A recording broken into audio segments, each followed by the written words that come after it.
Welcome to the Food Indy Podcast, enriching the soil of how we think about what we eat.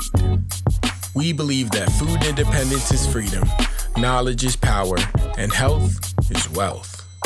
And now, your host, Suzette Chaumette. Hey fam, welcome back to another episode of the Food Indy Podcast. I'm your host, Suzette Chaumette, and I help people experience food as a daily self-care practice that improves health, connection, and well-being. Food Indy is a space where we remember that what feeds us goes far deeper than what's on our plate. So today, we're talking about the ground beneath our feet. We're talking about Juneteenth. We're talking about who we are, where we come from, and what we are called to do right now, in this moment, in this America, on this earth. If you found your way to this podcast today on purpose or by accident, I need you to know that you are exactly where you are supposed to be. So pull up a chair, take a deep breath, and let your shoulders drop. This episode is a love letter. It's a history lesson. It's a war cry, and it is a recipe not for food, but for the people. So let's get into it. If you've been listening to the Food Indy Podcast for a while or seeing me on Instagram, you already know that something is off with our food system. We're being fed more and more additives, preservatives, and dyes all the time. And it's not only costing us more money at the grocery store, it's costing us our health too. And not only that, our connection to the earth. You are here because you are done just knowing the information. You're ready to do something about it. Welcome to this episode of Food Indy. This is the podcast where food, health, wellness, and politics meet, and where everyday people learn to grow a 7-layer food forest, cook real food from the ground up, and build a life that doesn't just depend on a grocery store run to survive. If you're new here, we are so glad that you found us here on the Food Indy Podcast. Everything you need to learn about growing your food from the seed to your plate is right here. If you've been rocking with us for a while, welcome back. Thank you so much for being here. You already know what this community is built on: food as medicine. And this show is powered by partners who believe what we believe, that nourishing your family and nourishing the earth are in the same act. If that's your brand, visit befoodindy.com/sponsor to learn more about how you can join the mission. That's befoodindy.com/sponsor to learn more about how to join us. And before we dive in, one quick thing. Please do hit subscribe or follow right now wherever you are listening. We have a lot new content dropping later this year and next season, season 5. I can't believe we are almost in season 5. So we'll have new episodes, new content, all kinds of new things available just for you. So please make sure to hit that subscribe button so that you can be one of the first people to get a notification whenever those episodes drop. And be sure to share this episode or Food Indy wherever you see us with somebody that you know who eats food. And we all eat food, right? So anybody that you want to share the episode with or Food Indy with would be most welcome. And the time is now for us to build these networks of food growing in community. Let's grow together. And I've got coaching programs available for you when you are ready to jump into planting some seeds in your garden, whether it's in one pot or in a large plot. Food Indy is here to help you. More information about the coaching program, our podcast, and other food resources are available at befoodindy.com. That's befoodindy.com. And I will make sure that you find all the links in the show notes. So like I said, today we're going to be talking about Juneteenth and what it really means. Let's get started on June 19th, 1865, Galveston, Texas. The Civil War had been over for about 2.5 months, and Abraham Lincoln had signed the Emancipation Proclamation 2.5 years before that. But in Texas, where enslavers had fled with their human property specifically to outrun the reach of freedom, our people were still in chains, still working, still bleeding, still being told that their lives did not belong to themselves. And then Union soldiers arrived. General Gordon Granger rode into Galveston and read General Order Number 3. It said, "All enslaved people are free." Let that sit for a moment.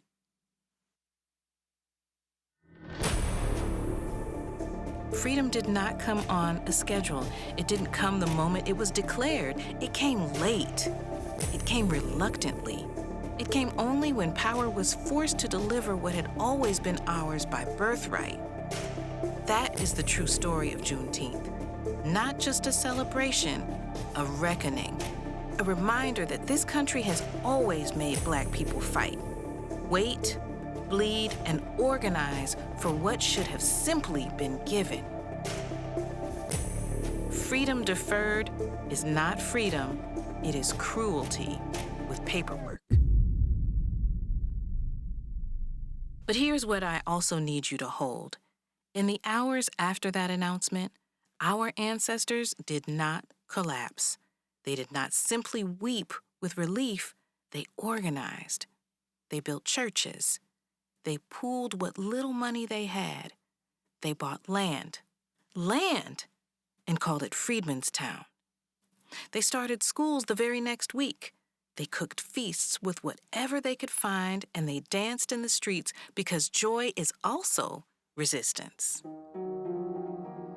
Juneteenth was born not just as a day of liberation, but as a day of Black self-determination.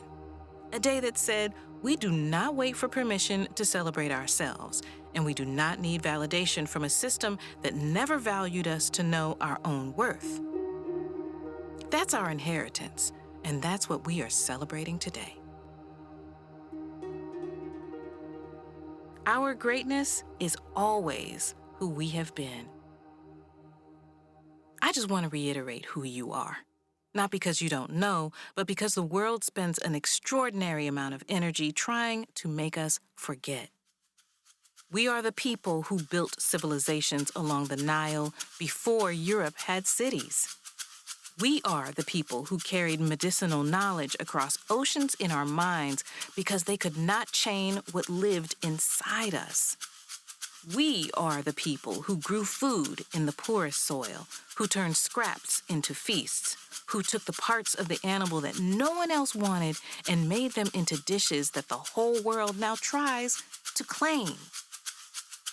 We are the people who gave America its music, its rhythm, its language, its swagger, its soul. We are the people who, even in the midst of the most brutal system of human exploitation ever designed, produced poets and inventors and healers and leaders. Harriet Tubman navigated by stars and freed hundreds while doing it. Ida B. Wells picked up a pen against men with guns and did not blink. Madam C.J. Walker built an empire when Black women weren't supposed to have a dollar to their name. Dr. Charles Drew figured out how to store blood and literally saved lives, including the lives of people who would not have let him sit at their table. We have always been the medicine. We have always been the miracle. We have always been enough. And in our kitchens, the kitchens that Food Indy was born to honor, our grandmothers understood something that nutritional science is still catching up to. That food grown from healthy soil, prepared with intention and love, shared with community, that food is the foundation of healthy people. They knew that the land was sacred. They knew that what you put in your body either builds you or breaks you. They knew that before it was a podcast, before it was a brand, before it was a movement, it was just Tuesday. That wisdom lives in your hands, in your memory, in your DNA. You are the heir to all of it.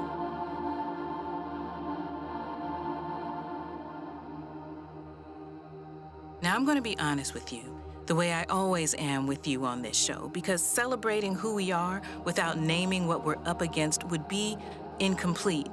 And you didn't come here for incomplete. We are living through a moment that is trying us, very deliberately, to make us forget everything that I just told you. Trying to erase our history from classrooms, trying to dismantle the institutions and protections that generations of our people bled to build.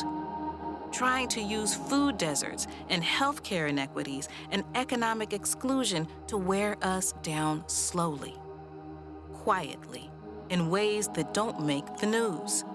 This is not new.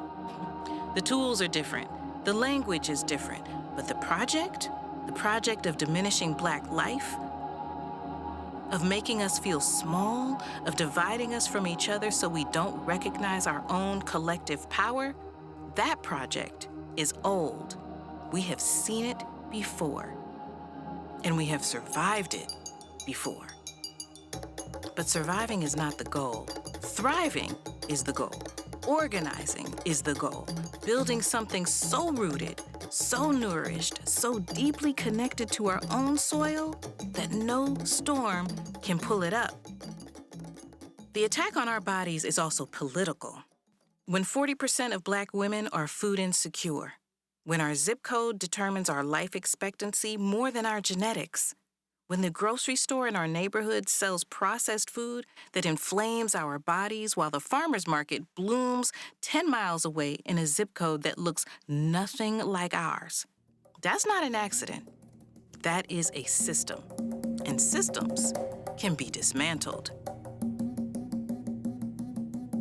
Food Indy exists because I know that reclaiming what we eat is reclaiming our power. Every garden is an act of resistance. Every meal cooked from whole food is a declaration of independence.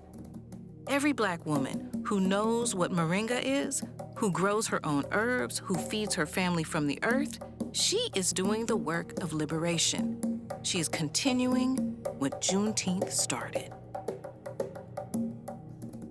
So how do we organize? Let's talk about what organizing actually looks like. Not in the abstract, but right now, in your life, in your community, in your kitchen. Our ancestors didn't wait for a movement to have a meeting. They organized around the table, around the fire, around the well.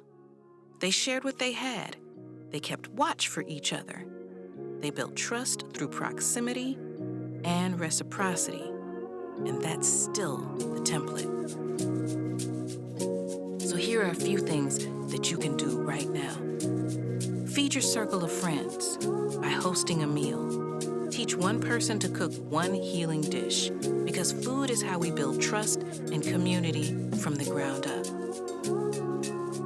You can also grow something. A pot of herbs on a windowsill is a political act. A community garden is a revolution. So connect with local urban farming initiatives. Spend Black. Move your dollars to Black farmers, Black grocers, Black food businesses, all other Black businesses, because money circulating in our community is power staying in our community. Get to know your neighbors. Organizing starts with relationships. So who's on your block who's elderly and food insecure? Who has a garden but no one to share it with? Check out who's right near you and see what they're up to. Don't forget to teach the children. Take a child to a farm. Cook with them. Tell them where food actually comes from. That knowledge is a seed, and seeds don't forget what they are. And use your voice. Show up to city council meetings about food policy. Support school lunch reform. And advocate for community gardens no matter where they are, but especially in underserved areas. And I want to say something specifically to those of you who are in the middle of your own health battle right now, who are healing from cancer, from chronic illness, from the violence that systemic stress does to the Black body over time. Your healing is also an act of resistance. Every day you choose to nourish yourself, to rest, to eat food that loves you back, To reject the lie that you're not worth the effort, you are refusing a system that profits from your suffering. You are organizing from the inside out. You cannot pour from an empty vessel, and you cannot build a movement from a depleted people. So heal yourself. That is also the work. I know I got a little riled up during this episode, but as we close today, I want you to do something for me. Close your eyes if you can.